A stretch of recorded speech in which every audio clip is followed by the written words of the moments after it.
Tu as sûrement déjà entendu quelqu'un dire cette personne est narcissique ou encore c'est un pervers narcissique. La vérité est qu'aujourd'hui, ces mots sont parfois utilisés un peu n'importe comment. Parce qu'avoir confiance en soi, aimer être admiré ou vouloir réussir dans la vie, c'est pas forcément du narcissisme. Alors, aujourd'hui, on va essayer de comprendre ce qu'est réellement une personnalité narcissique.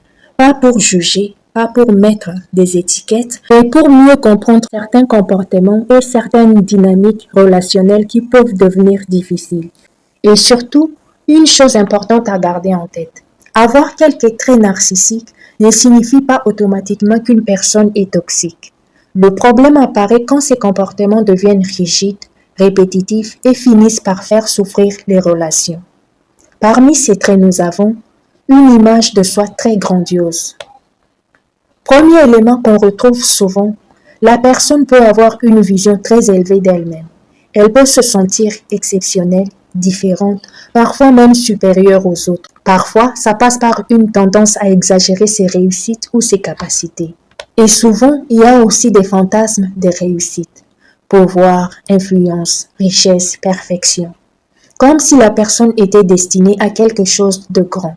Mais attention, avoir de l'ambition n'est pas un problème. La différence, c'est quand cette image devient très idéalisée ou déconnectée de la réalité.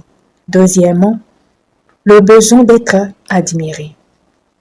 Et derrière cette image forte, on retrouve souvent un besoin important de validation.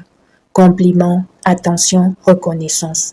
La personne peut chercher à impressionner, ramener les conversations vers elle ou avoir du mal quand elle ne reçoit plus cette admiration.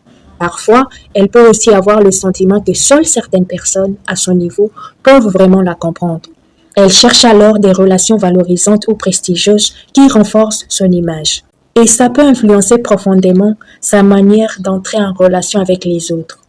Troisièmement, des relations qui peuvent devenir déséquilibrées. Parce que chez certaines personnalités narcissiques, les relations ne sont pas toujours vécues de manière équilibrée. Au début, la personne peut être charmante, très investie, très valorisante.